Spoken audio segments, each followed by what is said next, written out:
Welcome back to my channel.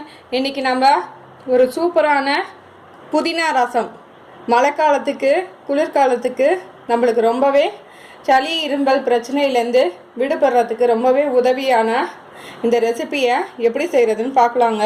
அதுக்கு தேவையான பொருட்கள்: புதினா இலைகள், மிளகு, சீரகம், பொடிச்ச பவுடர், கடுகு, மஞ்சள் தூள், உப்பு, ஒரே ஒரு தக்காளி, பூண்டு பேஸ்ட், 2 வரமிளகா, புளி தண்ணி, தேவையான அளவு தண்ணி எடுத்து வச்சுருக்கேன். இப்போ வந்து பேன் நல்லா ஹீட்டாக இருக்குது. கடுகு, காய்ந்த மிளகாய்,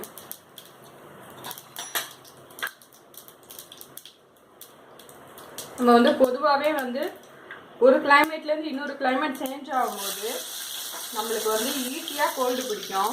நம்ம சொல்லுவோம் நல்லா தான் இருந்தேன், ஆனால் திடீர்னு பார்த்தீங்கன்னா கோல்டு பிடிச்சிருக்கு அப்படின்னு சொல்லிட்டு. ஆனால் அது வந்து திடீர்னு ஏற்படக்கூடியது இல்லை, நம்ம உடம்புல ஏற்படக்கூடிய மாற்றங்கள், பருவநிலை மாற்றங்கள். நம்ம வந்து வெளியில் வந்து நம்ம வந்து சூடான காற்றை வந்து சுவாசிச்சுட்டு இருந்துட்டு திடீர்னு ஒரு குளிர்ந்த காற்றை வந்து நம்ம சுவாசிக்கும் போது அதை ஏற்றுக்கக்கூடிய தன்மையில் வந்து நம்ம உடம்பு இல்லாத பட்சத்தில் தான் நம்மளுக்கு வந்து கோல்டு பிடிக்கும் அப்படிங்கிறது வந்து ஏற்படுது. இந்த புதினா ரசம் பார்த்தீங்கன்னா உங்களுக்கு வந்து ரொட்டீனாக ஒரே மாதிரி சாப்பிட்டு டயர்டாக இருந்தீங்கன்னா கூட உங்கள் மைண்டை ரெஃப்ரெஷ் பண்ணுறதுக்கு கூட இது வந்து உங்களுக்கு ரொம்பவே நல்லா ஃப்ரெஷ்னஸாக இருக்கும். அதுக்கு வந்து நீங்கள் புதினா இலைகள் வந்து அதிகமாக வந்து ரசத்தை வந்து நம்ம வந்து யூஸ் பண்ணிக்கலாம்.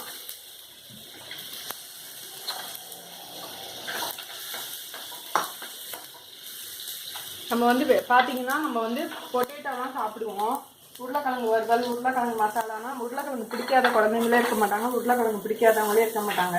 அது சாப்பிட்டுட்டு நம்ம வெளியில் சாப்பிடும்போது சுவையாக இருக்கும்.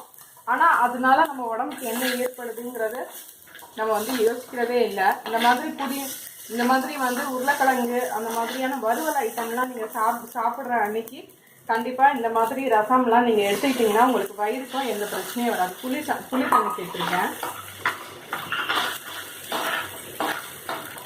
தேவையான அளவு தண்ணி.